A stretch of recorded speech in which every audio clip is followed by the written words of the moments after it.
Dimanche 19 janvier 2025, Église des ambassadeurs pour Christ oyezwami na avenue Lunzadi na Binza Pigeon oyekambami na prophète Gary Kenge bazwamaki na grand culte d'action de grâce oyezaki bona orateur prophète Gary Kenge alobelaki mingi na thème oyebengami ete eu le temps que le Fils agisse. Oyezwami bongo na Psaume 2 verset 7 epe lisusu na Hébreu 1 à 4 mansoma emalekaki na kimia bana na nzambe banso bazwamaki na culte e bayebaki bon komona loboko na nzambe à travers mama na likambo oyo esungaki libota nyonso pamba te ekomi eleko ete mwana na nzambe akoka bongo kosala na bomo ya moko na moko. Mais il y a une chose que nous devons comprendre. Et ça, c'est le mot que Seigneur Kososola. Dans cet oracle, la Catholique, on nous parle de fils.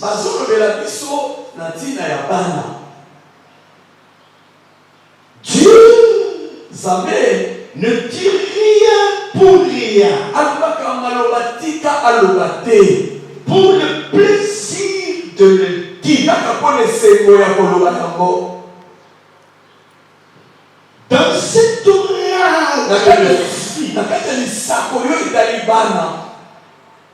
mes frères et sœurs, il y a des mystères qui se sont cachés. Des mystères qui sont cachés. C'est déjà à partir de maintenant, tu peux les comprendre.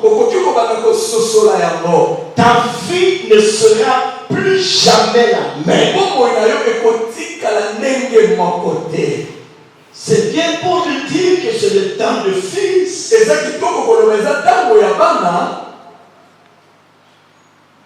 bien pour te dire qu'il est temps que le fils agisse.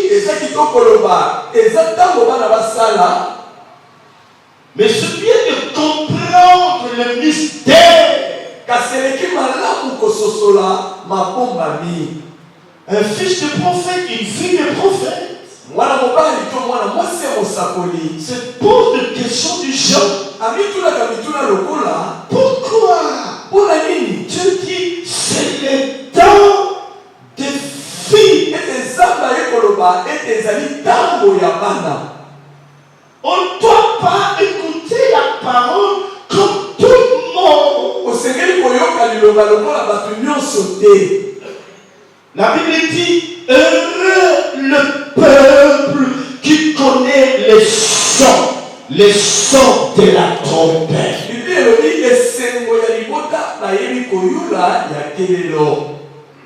Il marchera à la clarté de ma face. Je t'exhorte, mon frère, ma soeur, à comprendre ces mystères.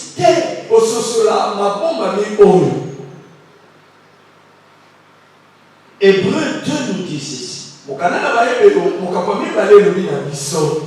Dimanche ekoya a prophète Gary Kenge a bengisi bana nzambe nyonso bazwami nzinga na Binza Pigeon pour ko expérimenter la puissance ya nzambe à travers grand culte d'action au miracle et komonisama elongo na enseignement pe prière et s'accompagner na adoration pe louange.